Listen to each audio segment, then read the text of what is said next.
A DEPA denominou os nossos planos didáticos deste ano de movimentos da modernidade.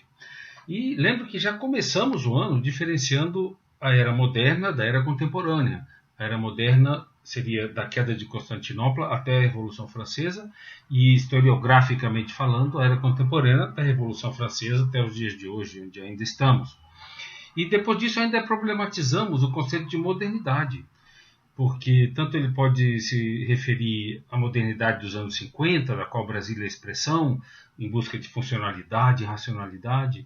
Vamos em frente, sempre para complicar um pouco, eu invento de ler algumas coisas ou mencionar algumas coisas diferentes, mas precisamos voltar ao nosso livro didático, capítulo 17, Impressionismo e Simbolismo. Então estamos entrando no impressionismo, e vou ler aqui um pequeno trecho. A Europa, no final do século XIX, experimentou novas formas de viver. As invenções da indústria deixaram o dia a dia mais fácil, as cidades se remodelaram e tornaram-se mais atrativas, com grande oferta de atividades culturais de lazer, a vida enfim ganhou mais dinamismo.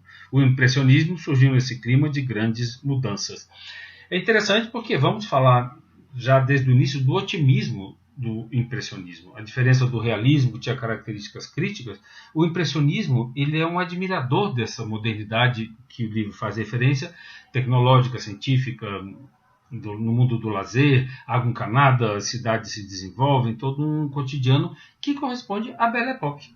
Me impressiona que o nosso livro não fale da Belle Époque, não utilize esse termo para falar dessa época, mas é o termo que define, então, já falamos sobre isso, após a perda da França na guerra diante da Prússia, há um período de estabilidade até a Primeira Guerra Mundial, de 1870, então, aproximadamente até 1914, onde há todo um impulso de progresso e de otimismo.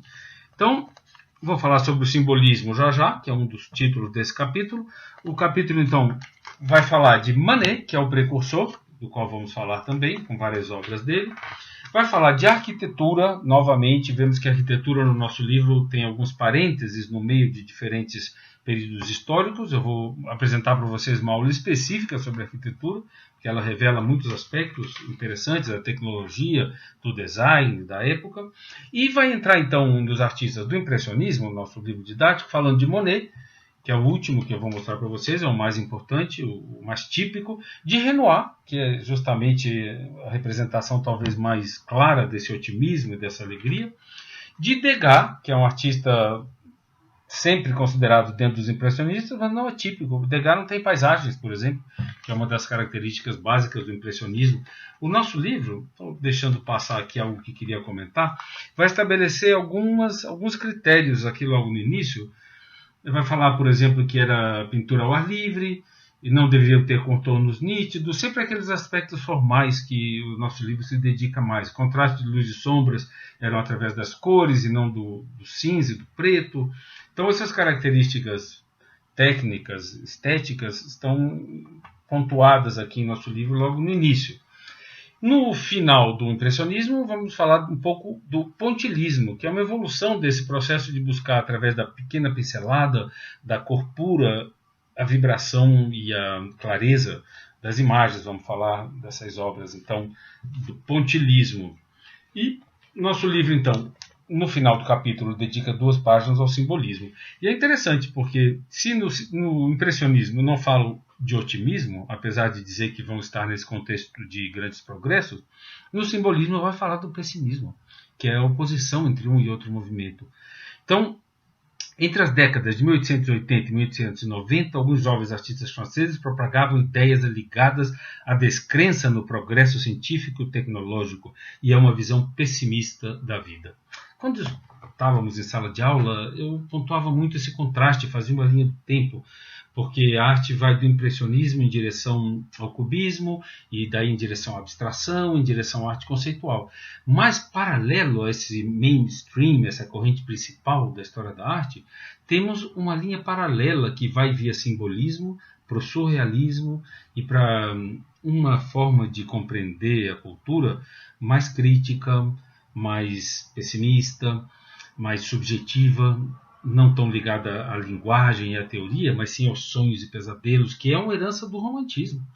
Então, além dessa linha principal que vai do romantismo ao realismo e através do impressionismo, cada vez falando mais da linguagem até chegar à arte abstrata, passamos pelos pós-impressionistas, por Cézanne, que vai dirigir a arte nesse sentido da abstração, temos essa linha que vem do romantismo via simbolismo, que são pintores dedicados a um mundo de fantasia e muitas vezes sinistro, que, a meu ver, e explorava muito isso em sala de aula, podíamos conversar com os alunos, com vocês, a meu ver, tem mais a ver conosco do que esse otimismo dos impressionistas e a abstração para onde a arte contemporânea se dirigiu.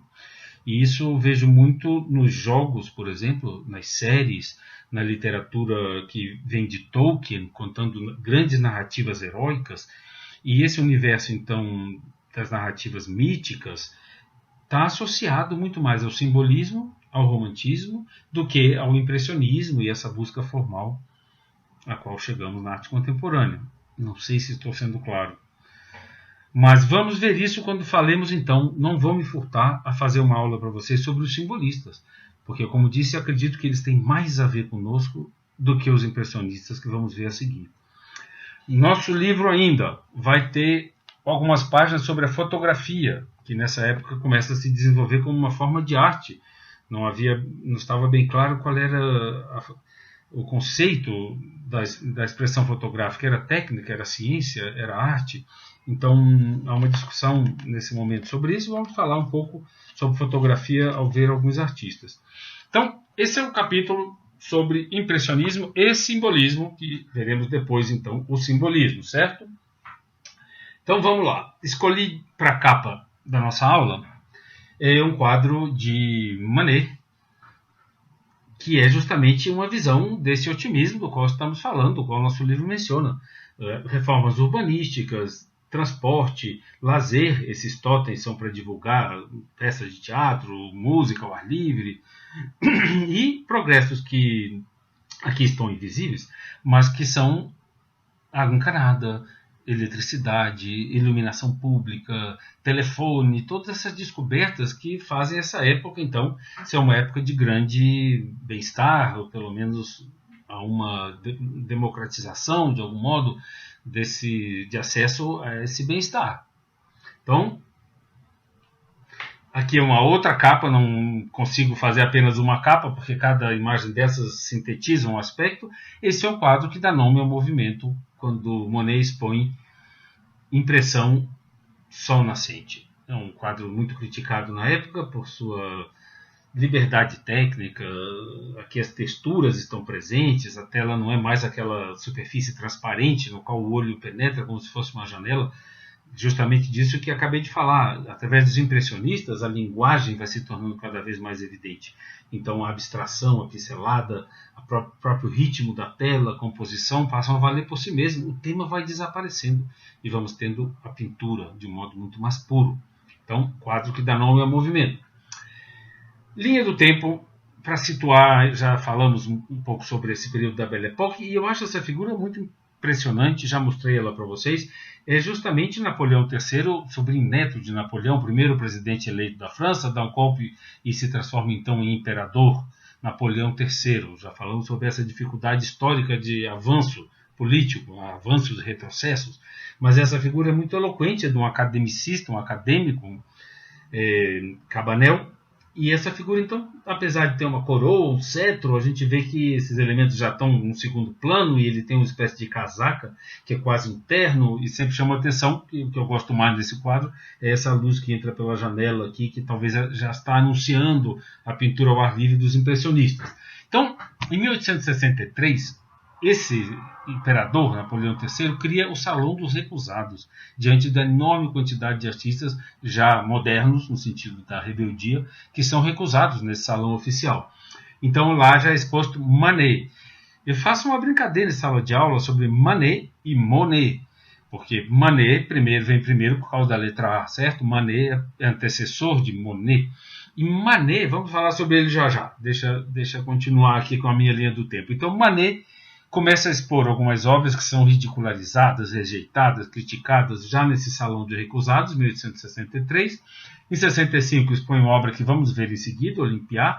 Aqui então em 70 tem a Guerra Franco-Prussiana. que é perdida então pela França. E em 74, a primeira exposição impressionista no estúdio de Nadar, que é um grande fotógrafo, vamos vê-lo já já também. Na realidade, são poucos anos entre a primeira e a última exposição impressionista. Em 86, logo então tem a última, quando Van Gogh chega em Paris e vê então ainda essa exposição. Já vamos avançando em direção aos pós-impressionistas, quando falamos de Van Gogh. E em 1906, então já no começo do século XX, morre Cézanne, que é um desses grandes pós-impressionistas, e Picasso então já está trabalhando, levando adiante essa modernidade que vai quebrando toda a forma de representação da natureza e da sociedade. A modernidade tem muito a ver com desintegração, com desconstrução, né? A gente vai vendo que vão se perdendo as bases culturais, as bases sociais. Então, aí está a nossa linha do tempo, referenciada com Napoleão III. Aqui está o ateliê Casa de Nadar, onde se realiza então a primeira exposição impressionista. Chama atenção para a riqueza e o sucesso desse fotógrafo. Como disse, a fotografia nesse momento ainda está em dúvida. É arte, é pintura, as fotografias eram retocadas, viravam obras plásticas. Então, foi responsável pelo registro fotográfico das maiores personalidades do seu tempo. Tirou fotografia de todo tipo de cientistas, políticos, autoridades. Vou mostrar alguma coisa para vocês. E então, na sua casa ateliê, foi feita a primeira exposição desse grupo impressionista. Como estamos no resumo total, nos anos passados mostrei várias fotos de Nadar. Aqui vou mostrar apenas as fotos que ele fez de Dom Pedro II, quando foi para o exílio após a proclamação da República. E nessa fotografia, é quase uma fotografia pintada, vemos aqui claramente o retoque, que de algum modo suaviza a representação da figura, e realçando então a tristeza e a dignidade do imperador Dom Pedro II, e fotografou Dom Pedro II morto também, foto de Nadar, essa famosa foto, onde sempre sinto como fica realçada nessa imagem a simplicidade de Dom Pedro II. Vemos aqui atrás dele pendurado uma espécie de cobertor para ser tirada a fotografia. São fotos muito tocantes. E não são fotos de Nadar aqui, mas com essas imagens de Santos Dumont, eu sintetizo justamente essa crise que vai haver quando vem a Primeira Guerra Mundial, que será o fim da Belle Époque. Porque se temos aqui Santos Dumont justamente na França, com seu momento mais de dandy, que é aquela figura elegante, dedicada, geralmente definido como alguém dedicado ao luxo, ao prazer. O dandy era uma figura sempre bem vestida, sem obrigações na vida, e de onde vem muito o conceito da arte pela arte, sem compromissos sociais. No caso de Santos Dumont, dedicado ao balonismo, à aviação, uma figura não somente elegante e dandy nesse sentido, mas também dedicado à ciência e aos aviões, como todos sabemos. E aqui está ele, então, os seus balões, e aqui, depois da Primeira Guerra Mundial, com uma expressão que revela toda essa decepção da qual sabemos que Santos Dumont sofreu quando viu os aviões serem usados para a guerra. Então, essas duas fotos, de algum modo, refletem essa queda que vamos ver na arte também, com os pós-impressionistas e depois as outras correntes, o expressionismo, o próprio surrealismo, que vão refletir, então, essa perda de confiança e de otimismo diante da Primeira Guerra Mundial e dessas crises políticas, militares, econômicas que o mundo ocidental vai sofrer. Então vamos lá. Entrando no impressionismo para valer, movimento surgido na arte francesa, no último quarto do século XIX, Belle Époque. A busca pelos elementos fundamentais da pintura levou os artistas além da representação de temas nobres ou da realidade social. Os impressionistas valorizavam o tema por sua própria configuração. Luz e movimento tornam-se cada vez mais a estrutura da obra. Já falei sobre isso, a pintura vai cada vez falando mais de suas próprias características, de seus próprios elementos. O impressionismo rompia frontalmente com a linearidade, a linha, que é a base do desenho, vai perdendo importância, tudo vai ficando mais difuso, mais pictórico do que linear. E aqui vou citar o poeta Baudelaire, que está nesse contexto de busca de modernidade. Então, sob a influência de Baudelaire, os impressionistas manifestaram um desejo de mudança, defendendo que era necessário realizar uma arte desprovida de preconceitos, conectada ao presente, às experiências e ao espírito contemporâneo. Essa busca pela modernidade levará a pintura em direção a uma grande liberdade de experimentação temática, ótica e pictórica. Então, o texto completo está no AVA, aqui citando apenas alguns elementos importantes. Esse slide também estará no AVA, fazendo referência justamente à Belle Époque. A imagem aqui é de um pós-impressionista, Toulouse-Lautrec, que veremos a seguir. Foi considerado uma era de ouro da beleza, da inovação e da paz entre os países europeus. Novas invenções tornavam a vida mais fácil em todos os níveis sociais e a cena cultural estava em efervescência. Cabarés, o cinema, a arte tomavam novas formas com o impressionismo e o Art Nouveau. A Belle Époque foi representada por uma cultura urbana de divertimento, incentivada pelo desenvolvimento dos meios de comunicação e transporte, os quais aproximaram ainda mais as grandes cidades do planeta. Então aí estão as referências, quem quiser ir atrás. Chegamos então a Manet, o precursor, e prometi que ia comentar outro aspecto desse nome que eu dizia então para os meus alunos em sala de aula. Manet vem antes, porque é a letra A, mas também Manet, eu gostava de brincar que ele era Manet. Claro que não era, mas é uma forma de entendermos, porque Manet não queria ser revolucionário. Manet é um personagem de classe social alta, inspirado quase sempre na pintura clássica, nos grandes pintores da Era de Ouro da Espanha, Velázquez, Murillo e outros grandes artistas anteriores a ele. Então, Manet queria seguir a tradição clássica, mas por conta de sua visão moderna, ligada à realidade de sua época, ele é assumido como mestre precursor pelos jovens, que vão criar então o impressionismo. Manet é um precursor que de algum modo se agrega a esses jovens que estão vindo, entre eles Monet. Então é uma espécie de brincadeira esse trocadilho. Manet porque não queria ser revolucionário, mas por conta de seu olhar, de sua modernidade, assim foi visto. Então vamos lá. Esse retrato está no Museu de Arte de Chicago, onde estive por um mês estudando inglês. Às vezes menciono isso porque minha escola de inglês ficava em frente ao Art Institute, que tem talvez a maior coleção do mundo, tirando a França, de pintura impressionista. Vários quadros maravilhosos dos impressionistas e dos pós-impressionistas estão lá. Van Gogh, Gauguin, quadros maravilhosos.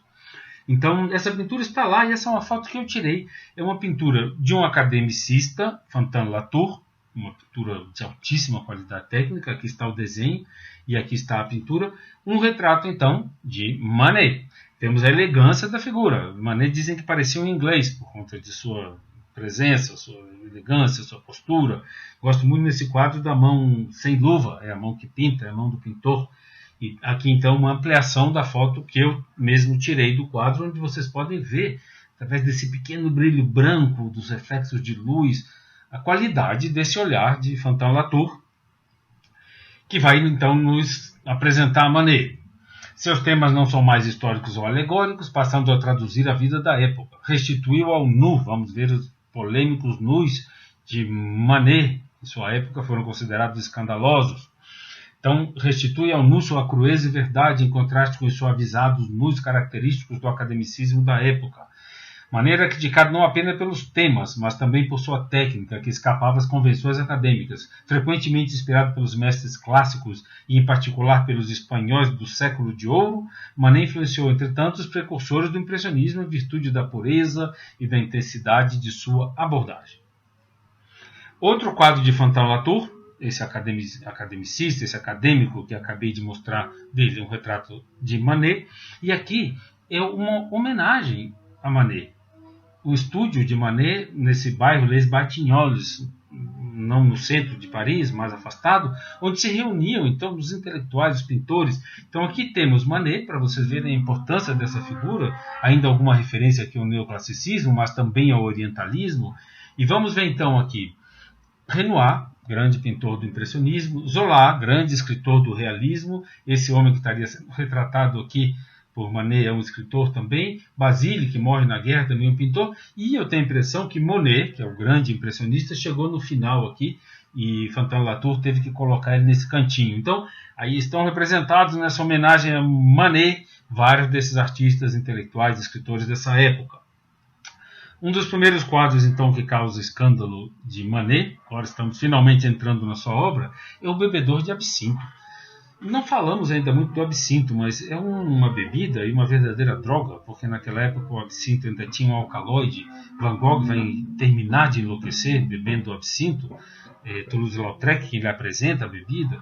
Então, há toda uma cultura em volta do absinto que, de algum modo, está refletida nesse quadro, o bebedor de absinto. É um personagem, como já dissemos, a visão de Manet é uma visão contemporânea.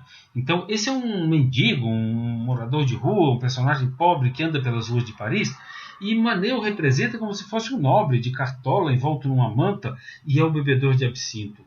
Então, há toda uma referência, talvez, a uma espécie de nobreza ligada à cultura do absinto, tudo isso extremamente polêmico e, de algum modo, agressivo à época, e chama atenção para o mistério e o clima difuso e ambíguo desse retrato. Então, talvez tudo isso fazendo referência a essas percepções transformadas por esse alcaloide que ainda existia naquela época nessa bebida, não era somente álcool. Então há toda uma referência aqui a um aspecto meio perigoso, talvez, polêmico, contestador, né? Todas essas questões um pouco implícitas nesse bebedor de absinto de Manet. E aqui vemos novamente essa figura num quadro chamado Velho Músico, onde ficam evidentes as referências de Manet baseado em Velázquez, grande pintor do barroco espanhol, com características de realismo maravilhosas nas suas representações, né? Esse quadro é uma eternidade para a gente assumir os detalhes de vida e realismo que ele tem. E vai causar um grande escândalo quando expõe no Salão dos Recusados Le Déjeuner sur l'herbe, o café da manhã na relva, o piquenique na relva. E por que esse quadro escandaliza tanto? Um dos motivos é que é uma cena contemporânea. Então vemos homens, são figuras conhecidas, um é irmão de Manet, o outro é um personagem da cultura da época, um intelectual. Então é como se ele estivesse botando essa mulher nua no meio de homens que estão dentro do contexto, estamos todos convivendo. Isso era uma coisa intolerável. Então, um dos motivos é essa transformação de um tema, que é um tema clássico, em algo contemporâneo, mas também o olhar da mulher. Vamos falar sobre o mundo feminino nesses pintores impressionistas, e esqueci de mencionar que o nosso livro didático não fala das pintoras. Há várias pintoras impressionistas importantes, que vamos falar sobre elas já já. Então, a presença da mulher nessa pintura é muito desafiadora. A mulher nua nos encara, e também a técnica. Já falei no texto onde apresento Manet que não são somente seus temas que chocam, mas também a forma como ele pinta. Vocês percebem, não tem aquela passagem da sombra para a luz suave da pintura neoclássica, da pintura romântica ainda. Aqui temos uma visualidade quase de manchas. Então não é só o tema, mas também o modo. E aqui vemos a mesma temática num pintor do Renascimento, 1500, Giorgione, pintando praticamente o mesmo tema. Por que isso não nos choca? Porque as mulheres são suaves, porque não estão nos encarando, porque é tudo muito delicado. Então, são características que nos chocam, apesar da temática já ser uma temática explorada, a nudez feminina ao lado de homens vestidos. Outro grande escândalo, Olympia. Por que isso escandalizou tanto? Novamente pela modernidade, porque não é um personagem mitológico, não é Madalena arrependida, não é um grande tema histórico, é uma cortesã, uma prostituta, uma jovem prostituta de sua época. Então, Manet se permite representar de um modo muito despudorado essa realidade muito comum naquela época. Quando falamos de Toulouse-Lautrec, que era um conde e vivia nesses prostíbulos, que eram lugares onde a cultura e os intelectuais e os políticos frequentavam. Toulouse-Lautrec muitas vezes morou nessas casas. Então faz parte da cultura da época, e é essa visão moderna muito direta que vai chocar na época. Temos aqui o tema novamente representado por Tiziano, que tem elementos eróticos tão evidentes quanto a Olympia. Mas é suave, a mulher não nos encara desse modo direto, é um tema talvez mitológico, é uma Vênus. Então, novamente, não é somente o tema, mas a forma como Manet vai representar essas mulheres, nos encarando de modo direto e com uma pintura representada quase sem nenhum tons. vai alcançando uma liberdade de pinceladas, de descrição das formas, que vai então trazendo a sensibilidade para frente de um modo muito menos descritivo e mais sensível, mais linguagem, mais pintura. E aqui está então Berthe Morisot, que é uma dessas grandes pintoras das quais vamos falar e que acaba se casando com o irmão de Manet. E aqui está representado em luto por causa da morte de seu pai. Mas chama a atenção, além da fatura dessa pintura realizada com uma técnica aqui separada, por exemplo, áreas de luz e sombra no rosto de um modo tão radical, e a simplicidade das pinceladas, mas também o modo que essa mulher nos olha tão diretamente. Então são várias coisas que eu sempre insisto, a gente tem que tentar ver as obras de arte de um modo retrospectivo, como foram vistas na sua época. Que a gente olha hoje em dia e não sente mais esse questionamento, essa polêmica, essa modernidade chocante, mas naquele momento uma obra dessas ia empurrando a consciência da coletividade, da sociedade, em direção a uma maior liberdade, a uma aceitação do feminino, a uma compreensão da linguagem em sua autonomia e não presa a convenções. Todos esses aspectos vão sendo questionados com uma simples pintura. Aqui então Manet conhece Monet. Monet aqui está pintando. Monet comprou um barco e transformou esse barco em seu ateliê para pintar enquanto navegava pelo Sena. Então aqui já temos o contato do precursor Manet com o jovem Monet, que está trabalhando o impressionismo, e vemos que o trabalho do próprio Manet vai se soltando também em direção a essa liberdade que os impressionistas vão exercer. Aqui uma representação muito ligada a essas características da Belle Époque, de lazer, cabarés, teatro dentro de cafés, todo esse mundo dessa modernidade na rua.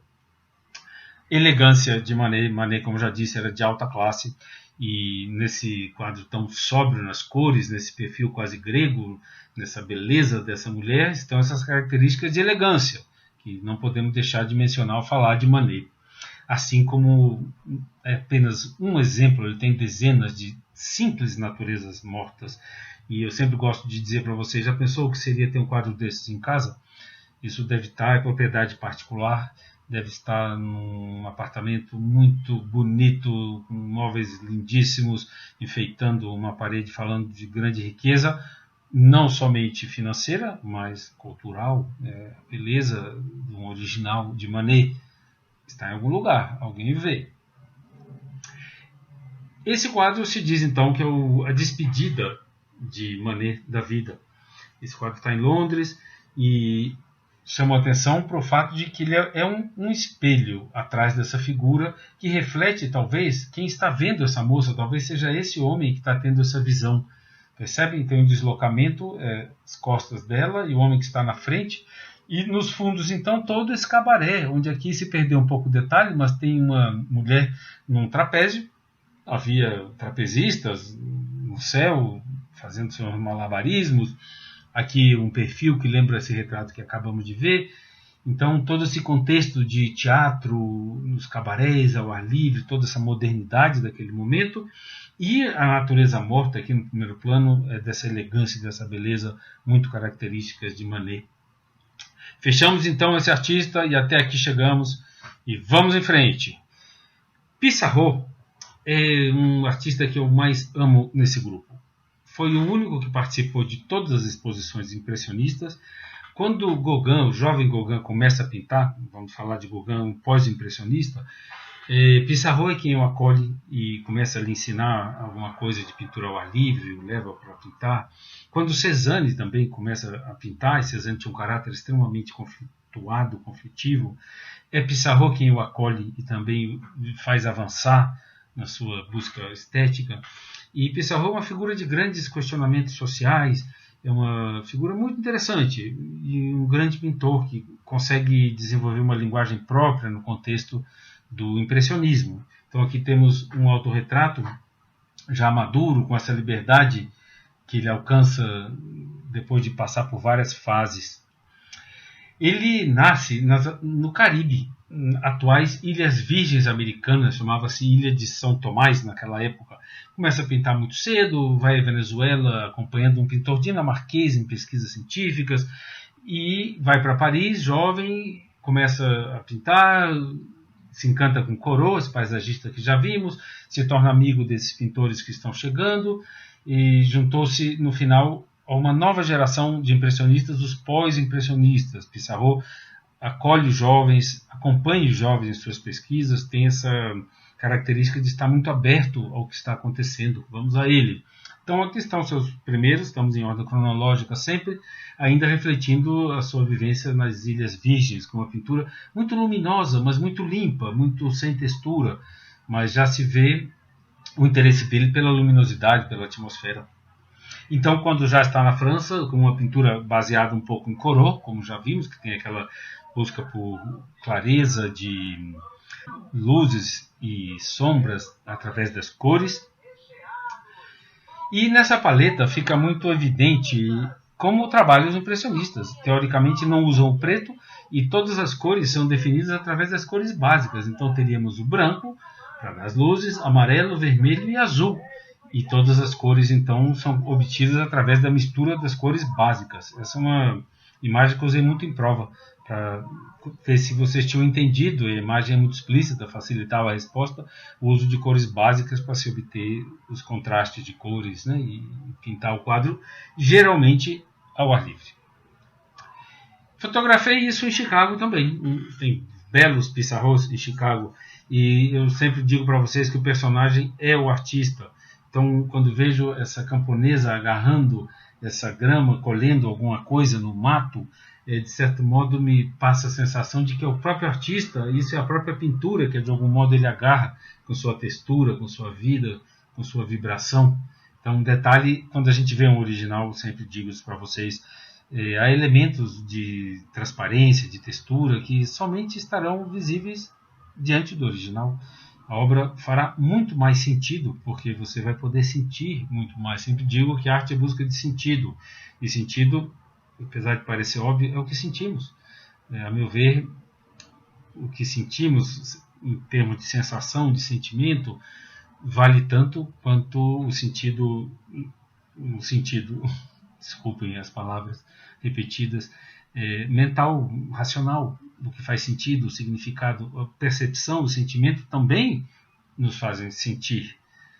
Falamos muito sobre isso em outros momentos. Em sala de aula, isso era um tema recorrente que enriquecia a nossa visão de uma obra como essa de Pissarro. O que sentimos? Qual é o sentido? Então aqui Pissarro já incorporando alguns elementos técnicos desses artistas do pontilhismo, traduzindo a luminosidade com pequenas pinceladas.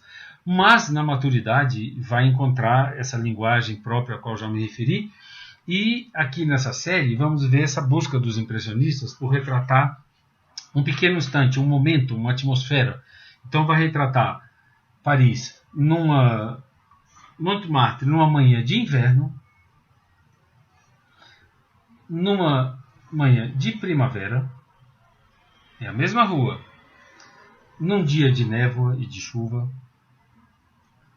E aqui é uma visão, para mim essa representação é quase que um fotograma de filme. Qual é o tema dessa imagem? Praticamente não há tema. O tema é a própria vida da cidade. Não temos um objeto específico, é o próprio movimento do dia. Então, se nas imagens anteriores vimos aquela preocupação ainda com a atmosfera, apesar de cada uma representar um instante do dia, aqui já nem a atmosfera é o objeto de busca do artista. Ele quer retratar apenas esse cotidiano, essa vibração da vida. Então já é uma visão extremamente moderna, é quase que um desenho animado, é quase que abstrato em sua fragmentação, percebe? Então é a grande modernidade de Pissarro, aqui já velhinho, no ano da morte e ainda pintando. Gosto demais quando vejo obra de um artista pintando as beiras já do fim da sua vida e ainda produzindo.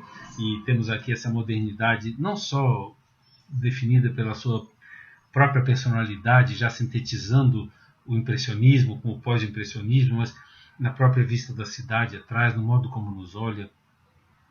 Está vivo.